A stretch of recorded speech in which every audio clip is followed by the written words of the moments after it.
Coming up on Aggie Almanac, a workout that's guaranteed to burn calories in a hurry. 3, 2, last one, stand touch. And an NMSU marketing professor debunks an old myth about eating.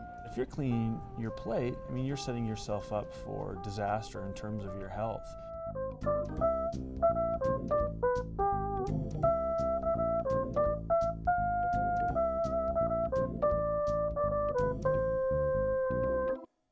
Hi, I'm Gary Worth, and thanks for watching Aggie Almanac. On today's show, we have an eye on your health with a look at some new research on how people eat and a reminder about getting enough exercise.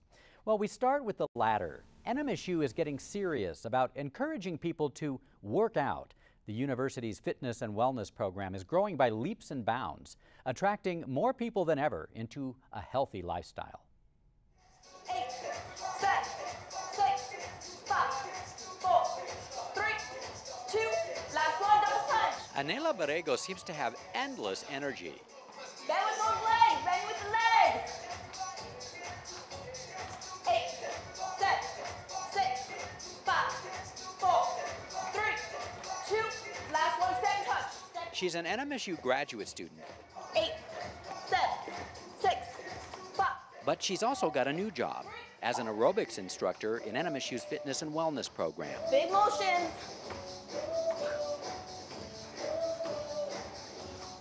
Just being a student and now being a full-time employee, I'm an editor at a magazine. I just see how much time people stay sitting all day, and it's really poor for your health. So I think it needs to be brought to awareness that people need the physical exercise in their lives. And I think just in the day-to-day, people get caught up and they don't even realize that they've missed out on not doing any physical activity. 8, 7, 6, 5. Sitting in the classroom all day and not doing any physical exercise, and then college is known for partying and drinking beer does nothing but make you fat, and that's the hard truth of it. So I think that's, and eating, for many of these students, this is the first time they've been away from home, and they're eating fast food every night, pizza every night, Taco Bell every night, and catches up with them. Freshman 15, freshman 20, stays on through the sophomore, junior year, and pretty soon they've never lost the weight. Great one with the knee. Knee. Knee. To help students and professionals get out of this vicious cycle, Perez invented a class she calls the Body Blast. Double knee. 1 and 2. It's just an hour of strength training and cardio, and what I figure is if people come work hard for an hour, it beats 4 or 5 hours in the gym.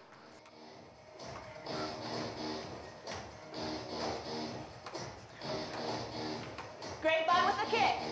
Well, we just keep it moving, basically. Just whether we're doing strength training or cardio, we just keep it like circuit training where it's consistent. The Body Blast class is one of the most popular of the 50 or so fitness classes offered by NMSU's Wellness Center. 3. She keeps you going, like there's no stopping, and if you stop then you'll feel like, oh, can't stop, you know, it's just going to be harder to get back into it. Last one, other side. Bring it in. It feels like everybody's watching you and you kind of have to stay on step or look good, I guess, kind of in a way. 8, 7. Perez never lets up. 2. Last one, go ahead and put him down. Off the front of your bench. There's not a part of the body Slow, dip it down and up, nice and slow. that's left out 10, or neglected. 10, 9. I found a lot of pain in every part of my body, which shows that I'm absolutely working now. My God, I'm working now. 8, 7. Bala Kanumuri is an NMSU graduate student who is also a dancer and who knows the value of staying fit. 2. Last one, keep it going at the hop. This class is named itself is called Body Blast, which shows blast in your body. It's nothing but I'm getting pain in every part of my body, which shows that, the workout, what you do, it's not stressful, it's not painful, but indeed it's painful to say exactly, but which shows that your body is getting toned. That's a good way to do that. Instead of working on one part of a body, I think it's better to work on every part of the body in one class of 50 minutes. Bring them together, take them up. But the class is also designed to educate people who, unlike Kanumori, 8, 7, may be neglecting their health. 4, 3, 2, last one, down the center right here. It definitely brings a confidence. And for girls, another thing that's so great about this class is I've seen girls really progress. And they've come in with all sorts of different weight struggles, and they come in talking about how they fit into these pair of jeans. And you can just tell their chin's a little higher, they're walking with that strut, they just have that newfound confidence. And I think that's really what exercise does. I think it gives you that pep in your step, and you feel good about yourself. And what's weird is when you exercise, everything starts coming together. It's supposed to be a part of your life. You sleep better, you think more clearly. We need the oxygen, we need the exercise. What you're looking at right now, we call it the 4 quads. This is very popular with our intramural sports. Okay? Sean Meyer is the NMSU Assistant Director for Fitness and Wellness. He's been on the job for about a year and says the university is getting more determined about keeping people fit. We offer a very wide variety of programs and educational tools, so we can pretty much accommodate any skill level, whatever needs a student wants, whatever goals they're after. The benefit of it is that we can probably reach out and accommodate to their biggest needs, both educational wise and then both the physical activity. We offer a lot of different fitness programs as well as the educational programs. 4, 3. There's classes like the Body Blast, but also kickboxing, cycling, meditation, yoga, body sculpting, even fitness for expecting mothers. 4. This is where the truth comes out. This is where they start. In this room, people can literally transform themselves over a period of 2 months. We offer what's called New Year's Resolution Fitness Incentive Program, and it's somewhat like a before and after type program. We run them through a series of fitness tests just to get their base rates. We put them on an 8-week exercise program. They have the opportunity to work one-on-one with a trainer throughout that 8-week period, and then we have them come back in. We retest them with those same tests just to see how much they've improved on everything. You can also get a personal trainer, work out in the main weight room, or try out the climbing wall. Right now, they're probably the most vulnerable, especially in a college setting. There's a lot of temptations with drug and alcohol use, things of that nature. High stress levels, inactivity. They're so busy, they're stuck in their dorm room, they don't get a lot of activity, okay? So if we can educate them, if we can get them to participate in any of our fitness programs or physical activity programs, we're starting them off right. We're developing the right habits at an early age. So again, they learn from that and they can incorporate that throughout their entire life. Whenever someone starts an exercise program and continues on, that incorporates to other aspects of their life, okay? So they start, their mind health increases, okay? Their physical health increases, they feel better about themselves. Like you said, their grades, they can concentrate better, they sleep better at night.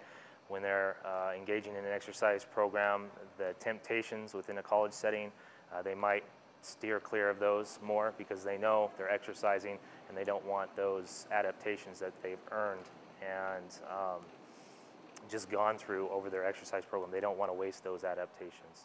Okay, so I absolutely think exercise is a very key component of anybody, of any person's life. Roll those shoulders, roll, roll. Anela Borrego agrees, and she says you don't need to attend formal classes or go to a gym to start getting fit. Last one, compare, comb it. Well, it's amazing how things add up. Doing 10 squats every hour, by the end of the day, that's going to add up. By the end of the month, that's going to add up. And by the end of the year, it's definitely going to add up. When you're brushing your teeth, doing calf raises, perfect. If you have some time, what I do during American Idol is during the commercials, I have my free weights. I'll do some bicep curls. I'll do some lunges, some squats. And by the time the show's over, I've done 20 minutes of exercise. Wow. So just doing little things, even if you're in an office, contracting your abs, squeezing your butt, it all adds up. Walk wherever you can go. Don't take the elevator, take the stairs. little things. If you're at the store, park far, you're gonna save some dents, plus you'll get in a little exercise. I know getting to the gym and even taking an hour is hard, but you don't need an hour at a time. You can do it in segments throughout the day and it'll add up all the same.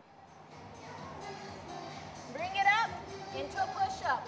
15, here we go.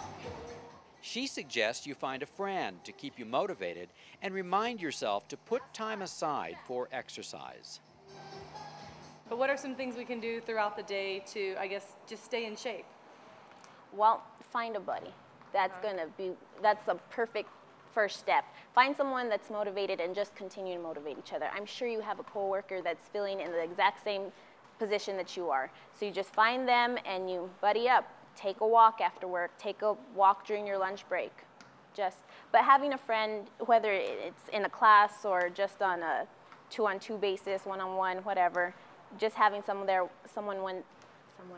with you will make a big difference. What if you're just on the cusp? You really want to work out, but you just haven't gotten yourself there mentally? Do you have any tips to just kind of jumpstart your workout? Get yourself into the gym? Write it down. Write it down and put it somewhere. Put it on a Post-it, and every morning you're going to see it, whether it's on your bathroom mirror, you're going to say, okay, writing it down just gives you something like you've put it in writing. It's that extra step that makes you want to do it, and make it visible. Put it all over the place until you start doing it, and start slow, make reasonable goals, and then just increase and increase. You don't have to start off by running a marathon. Just doing small little things, and then the next week set a new goal. The next week set a new goal, and before you know it, you're doing an hour of exercise. That's what I tell ladies. If you come once, you better come twice, because most people drop out, they're too hard. I don't have the time for this. But after a week or so, they see that it's just a cycle. It's not as bad. It's not that time consuming. They have the time for it. It's just about making it. And when it comes to food, Borrego suggests you forget the diets and concentrate instead on how much you eat. True opinion. I love food personally. Oh, I love the Mexican food. But you know what? And I do not believe in cutting anything out. It's just about moderation. And I think that's what people have the hardest time for. If you go out to dinner, cut your meal into fourths, cut it into halves, and put half in the doggy bag and just eat what's in front of you. We far too often eat way bigger portions than we should. Yeah. So I think enjoy those tacos, enjoy the enchiladas, but keep it to a minimum. And then, I mean, if you go and splurge one day, I mean, the next day you can wake up and kind of compensate it and eat a little healthier. You just have to do it in moderation and think of the big picture. It's a message that is getting out, with the number of people taking advantage of the fitness programs at NMSU doubling over the past year.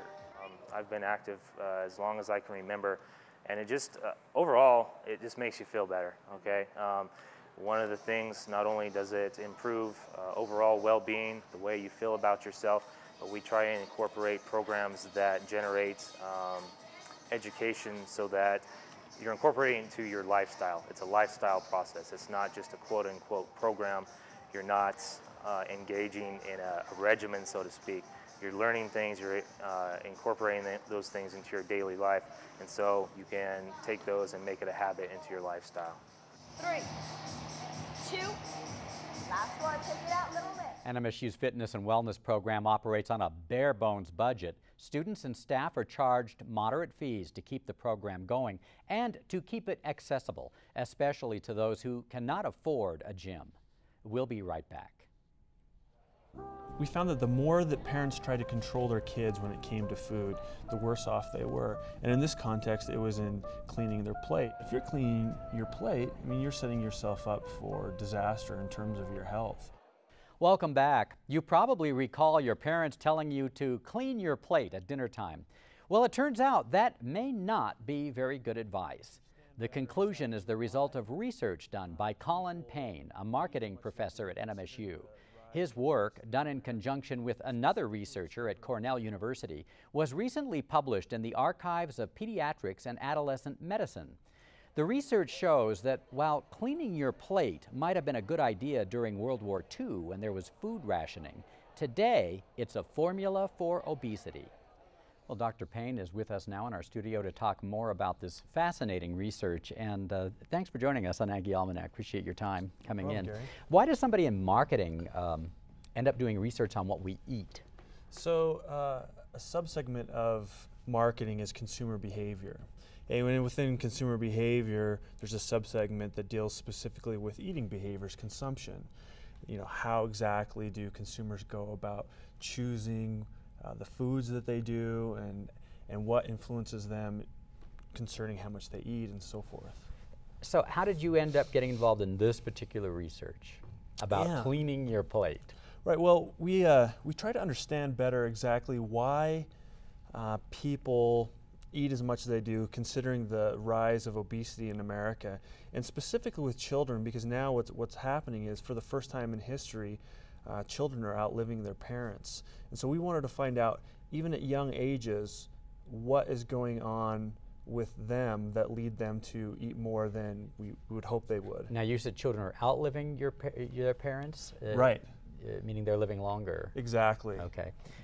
So you decided to focus in on this whole eating issue, and especially this, you kind of going in on this angle of, well, we all grew up being told, clean your plate. You know, you're at the dinner table. I remember that. Right. Finish everything on your plate, especially your vegetables. Right. Right. You don't want to eat the peas. Right. So you say that this might have been good, according to this research that you did, this might have been good advice 25, 30 years ago, but not anymore. Well, we think where this comes from is during World War II, when food rationing was a big issue. And so it was a good thing to clean your plate because people were hungry. But now the plates are so large and the food contains so much other types of ingredients that are not necessarily healthy, that if you're cleaning your plate, I mean, you're setting yourself up for disaster in terms of your health if you do this over and over again. So what's on a plate these days is a whole lot more than a whole lot more, and the food has more calories per gram than it used to. Well, let's talk about some of the specifics of that. First of all, why is the plate so big now? What's causing that? It's just serving sizes are bigger at home, and also when we go out to eat? So we're in a consumer-driven environment, and so how marketing responds is to provide consumers what they want. And so, for example, I mean, I'm just as big as culprit as anyone else. I mean, I love good tasting, cheap, convenient food in large portions. So for example, when I go through the drive-through at McDonald's, well, I'm happy to get cheap, good tasting food.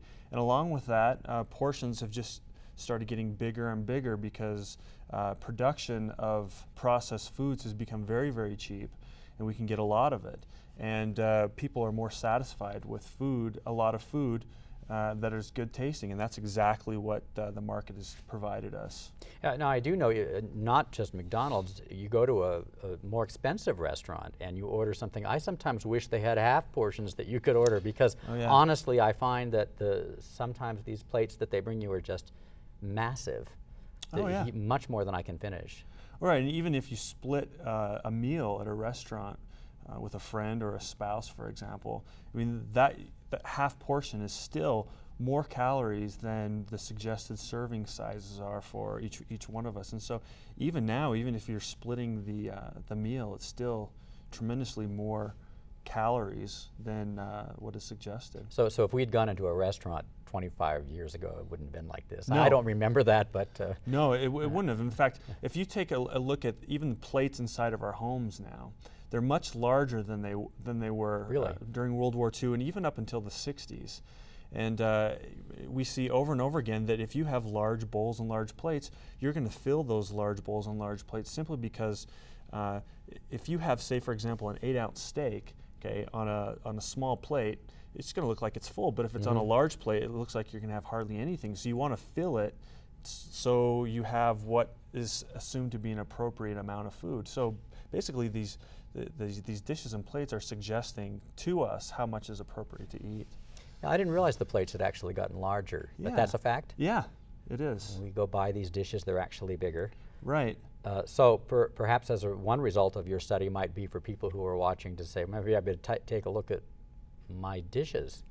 Yeah, in fact, there's a great website called smallplatemovement.org that's actually that actually has a lot of research concerning this issue of obesity in America, based simply upon the dishes that you have. So because if we get back to this concept of, let's move the restaurants aside, but let's Sure. just say in the home, and you've got children and you've got plates, and you've been used to telling them finish everything on your plate. Right. Well, one thing would be to get smaller plates, but also not necessarily require that they do clean up everything on their plate. Might be another suggestion. Leave something? Right. So, well, I mean, that's another thing. We found that the more that parents tried to control their kids when it came to food, the worse off they were. And in this context, it was in cleaning their plate. And the reason why we think that this is happening, that is, children who are told to clean their plate when they're away from the influence of their parents request more food, is because they're simply not relying on themselves to create those control mechanisms to know how much to eat. They're relying on their parents, for example. So, you know, I'm just as bad because I clean my plate too. It's because I'm doing what my mom told me, right? Well, and I was also told it's kind of rude to leave food on the yeah, you don't want to waste anything, right? Or that there were starving people in China. I exactly. heard that. Yeah. You know, that story. Of course, I know that's not really true anymore, but yeah. I remember hearing that. But you also mentioned it's not just the amount of food, it's the kind of food. Right. I want to talk about that a little bit too. You say it's far worse than it used to be. Right. Well, again, like I said, so the market is simply responding to consumer demand for good tasting food. Right. And the good tasting food that is the cheapest includes processed foods that have lots of sugar and fat in it. And you know, I love that food too, but if eaten in great quantities, it's not great for my health. So what's your recommendation for people at home, both eating out and eating at home, to get around that problem? So I mean, so we're so used to convenience that it's easy just to stop by McDonald's, for example, to get something after work. But what we need to do is just start preparing our own meals. There's something about taking ownership of what you make during a meal and making you consciously aware of what you're doing that actually increases the likelihood that you'll be cooking yourself a healthier meal. Right. So we need to spend just a little bit more time in the kitchen. Yeah. Preparing things. Right. Another interesting aspect of your study was how people know when to stop eating. Yeah. And you said that's a real problem.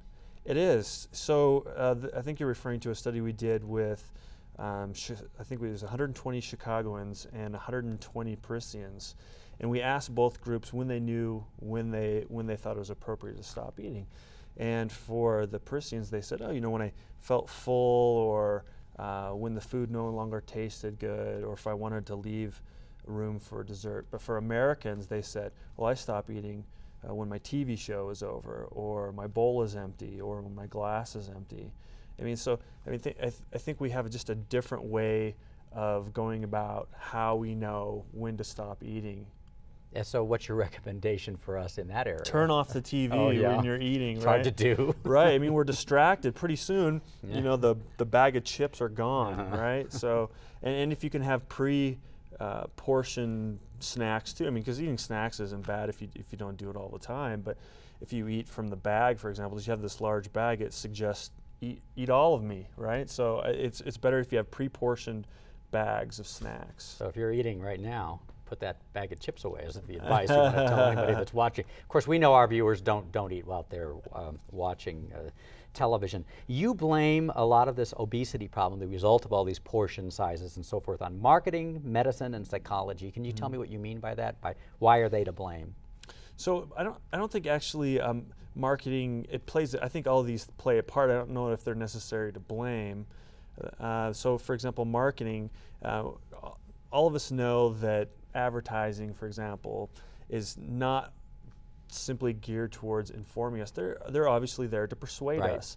And because we live in such a hectic lifestyle, we're influenced by these peripheral cues of knowing what's good. Okay, so for example, a particular cereal maker may do some research and find that by simply arranging colors in a certain way, or providing particular types of information, leads to greater purchase of that particular cereal. Well, is that necessarily good and bad? Well, if I know that I'm trying to be influenced, not necessarily, but if I don't know, then it may be a problem. So, I mean, obviously marketing does play a role, but it's this game between consumer and marketer, and there has to be a happy medium where there's full disclosure in terms of the one doing the marketing, and there's an understanding by the consumer that knows exactly what's going on. So you're saying really marketers need to be a little more responsible?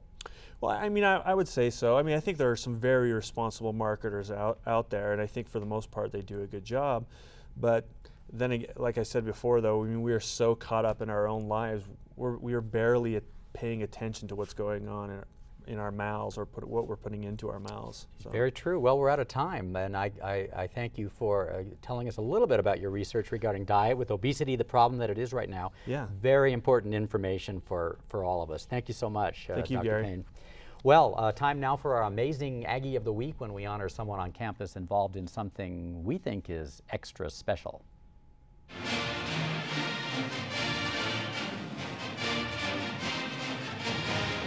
This week we salute Hilda Perez. She started as a student at Doña Ana Community College, and now she has a bachelor's degree and teaches there. Coworkers and students say she simply never says no and inspires them to reach their goals and find success. Now, if you'd like to nominate an Amazing Aggie or have any comment about the show, give us a call at 646-2818 or send an email to aggiealmanac@yahoo.com. And that's our show for this week. I'm Gary Worth. Thanks for watching.